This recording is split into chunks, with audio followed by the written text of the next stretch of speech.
Hello friends, welcome to Devops free tutorials. Today our topic of discussion is elastic load balancer. So this elastic load balancer is a concept in which is introduced in the clouds nowadays. Uh, let's go through it. It is present in various clouds like Google Cloud, Azure and AWS. We will consider the AWS one today. So elastic load balancer is basically used to route incoming traffic to multiple targets, which may be your EC2 instances or containers or IP addresses or Lambda functions.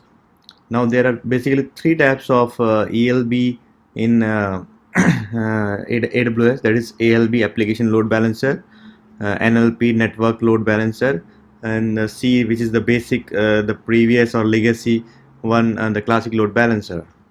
Coming to the ALB, application load balancer, it is best for load balancing of the HTTP and HTTPS traffic. It operates at the level 7 of the OSI layer, and it routes traffic to targets within the VPC. Coming to NLB, or network load balancer, it is suited wherever we need extreme performance is needed. It is used for load balancing of the TCP and TLS protocols. It is basically operates at layer 4 of the OSI model. It is capable of handling millions of requests per second. Now coming to the CLB, that is a classic load balancer, which is the legacy one. It supports basic load balancing across EC2 instances. It operates at both request and connection level, and it's suitable for applications built within the EC2 classic network.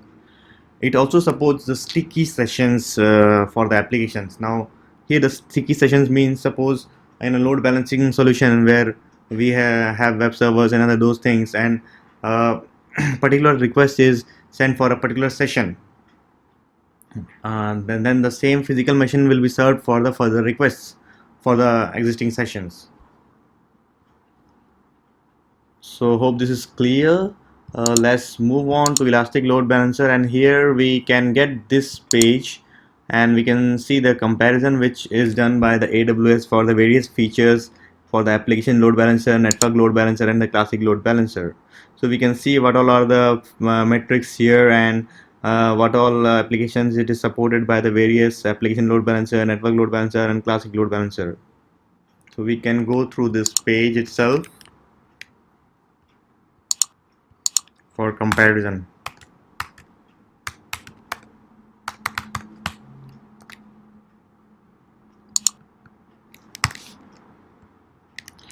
Okay, let's move forward to the demo now. So here I have already created two EC2 instances and installed Nginx server for the same. If you have not done, just go through my previous tutorials for creating the EC2 instance and install the Nginx within the servers. So here are my Nginx server 1 and Nginx server 2, which is basically the EC2 instance I have created, and use every default configuration for VPC and NACL, and then security group. I have I have allowed every incoming connection, which you should not, and you should only restrict and provide access to only the IP address which are required. And I have also already generated my key pair here. My we can see which I'll be used for connecting to the instances. Now coming to our main topic of creating the load balancer. So just log into your account and move to the load balancing. Here we will create the load balancer. We will create the application load balancer for us. So let's just click on create, and here you can give any name. So I will give it Nginx LB, and it should be internet facing for our case. So I have selected the internet facing one, and we need only HTTP 80 port because we are not doing the secure one.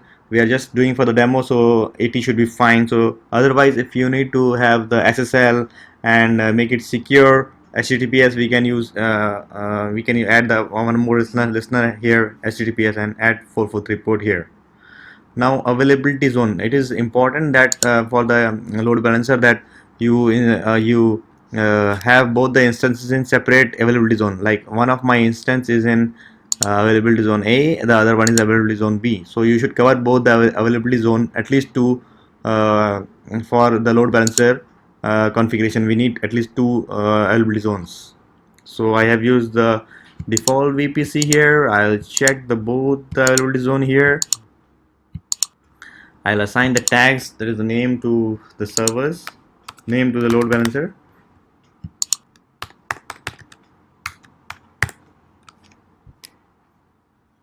Next, configure security. Let's move here. I'll choose the default security one, configure it, and you can here we need to create the target group. So target group is where our load balancer will route the traffic to the instances. So here we can choose the instances IP or lambda function. So we will go with the instance here for our case. Let's name it tar target lb. Okay, now here the protocol is only HTTP because we are not using the secure one. We are just interested to do the complete our demo, so I have just pointed to 80, and the path nothing is required because by default Nginx uses 80 port, and it will be the slash should be enough for verifying the health check. So health check is basically used by the load balancer to check the health of the instance running. So if it is healthy, all the load balancer traffic will be routed to the healthy instance. If it is unhealthy, it will not route the traffic to unhealthy instance. So here are various other advanced health check parameters which I am keeping for as the default one. The healthy threshold count 5 here means that it will check for the instance health status for 5 records continuously. If it is healthy for the five times when it is checking for the health threshold, the health checkup, it will report as healthy instance. Similarly, for unhealthy, it will check 2 times. If it cannot find it healthy, the instance, then it will report as unhealthy. Then we can here define the time interval, timeout, those seconds, and success we have defined like 200 is the HTTP code for success. We have defined it. Let's register the targets, and we will choose our Nginx server 1, Nginx 2 server instance, and review it and create. That's it. So within few minutes we can see it will be created. So in the state we can see the current state of our ELB, which is still provisioning. Now, important thing to note here is that we can find that the AWS has provided us a DNS address. So this is the DNS address which will be used for accessing the link of the load balancer, as AWS currently doesn't provide any static or the external or the public IP address which can be used for accessing the load balancer. So it only provides the DNS name which can be accessed for accessing the load balancer or load balancing the application. This is a very important thing to know about load balancer. So it is still coming up. So before that, what we can do is we can check our Nginx is installed on the servers or not. So I'll get the public IP address and hit it, and it should show me the Nginx page.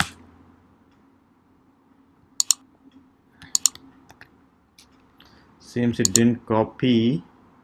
Let me go it here, IP.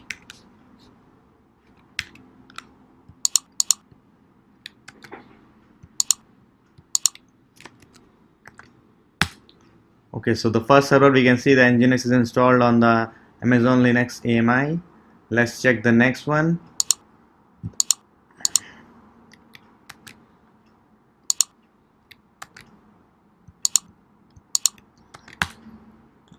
Next one is the Nginx is not running, so let me go to the server and make the Nginx up. So I'll log in.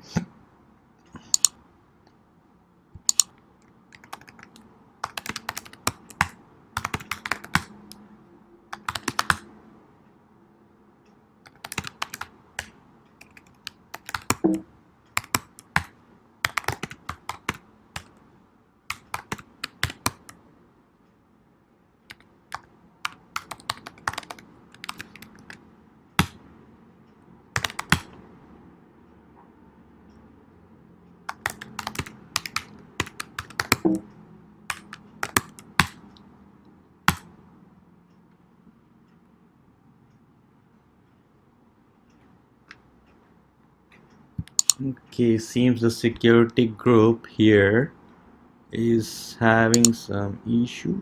No, let's troubleshoot. Seems I'm not able to connect to this instance. Let me check why. So I should be happy. We should be very happy because we got it to troubleshoot now and find the cause for the same why it's not working.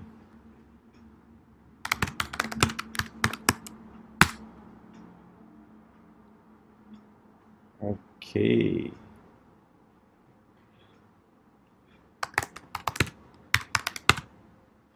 No, no, no. Let me try to connect it here. We can connect and check what it says. Okay.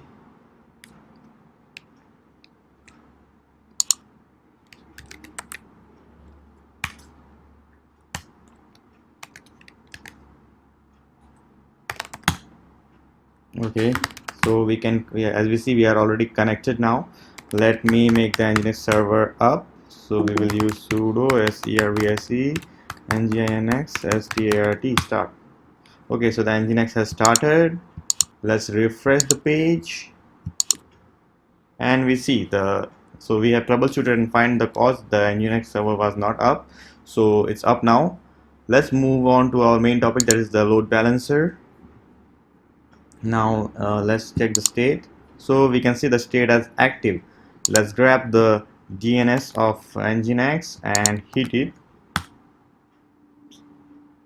Seems it is redirecting to incorrect instances. Okay, got it. Let's register the instances. Let's check why it's throwing the 503 error. So let's go to our Nginx, add a listener. Listener is already there, seems. Let's move to the target groups. Target groups. Edit. Add both the targets and save it.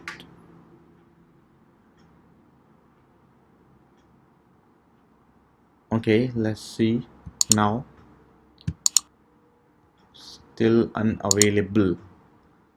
So let's see what's up now, why it's not working. Let me check which one is done. So this doesn't seem to be an issue from the EC2, so maybe the load balancer configuration has some issues. So let's troubleshoot it. Let's move on to load balancer.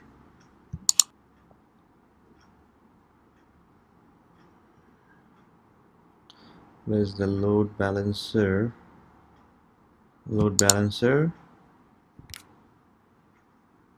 and we see listener here. Integrated services. Load balancer is currently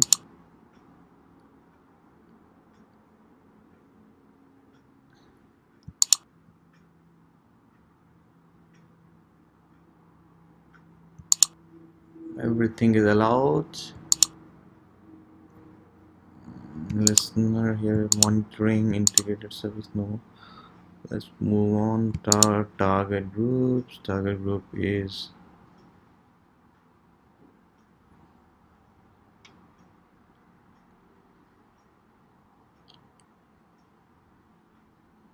okay. Target groups are here. 80 both are healthy, so we can see the status of the instances from here. Both are healthy. Both are available in separate availability zones. Health check is okay. Monitoring. Why it's showing this one? Let's move on to again the EC2 and load balancer. Let's get the description.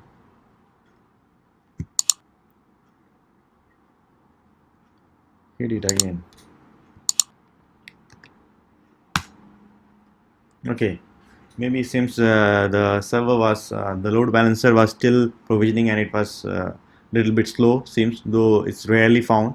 So we can see the load balancer is now up as it is, and it is balancing between the two EC2 instances. So for checking, it's really to which EC2 instance it is pointing. We can go to the Nginx logs and where log Nginx and then logs. We can check uh, the access.log, and we can see at runtime in the logs where when we hit the load balancer to which EC2 instance it points.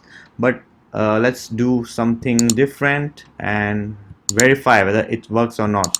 So we will what we will do is go to the EC2 instance, and I will stop one of the EC2 instance. Let's stop our Nginx 2 instance state. Stop. Yes. So what the load balancer should do is, because it looks for the healthy instance, it should only route all the requests to our Nginx 1, and the page should be up and running every time you hit the load balancer, the DNS. So it should balance by finding the healthy instance and pointing the or routing the incoming traffic to Nginx 1. So this is stopping. Let's see whether it's really stopped. Nginx server 2. It's I think it is 35 one. Let's check once more. What is the 35 was the IP. So I refresh it. Should be down within few seconds. Still the server is stopping. Okay, so it's stopped. So we can see it should be down soon. And this is our Nginx server 1, which is already still running in running state. It works. And this should not work, and we can see this. That's why it's taking so much time to reload. It should fail within few seconds.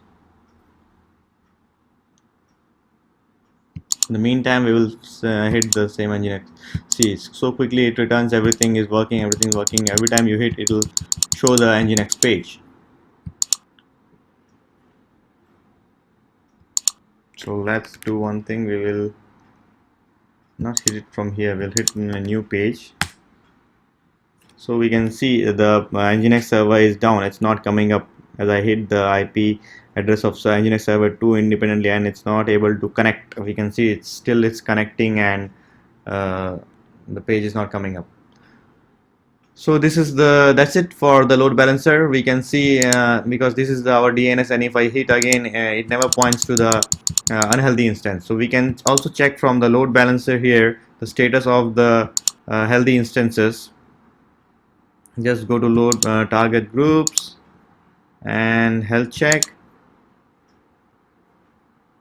targets. Yeah, so we can see this is unused. The second server is stopped, and it was unhealthy, and it is unused now. And because load balancer is not pointing to this one now, it's pointing all the requests to the healthy instance, that is Nginx server 1.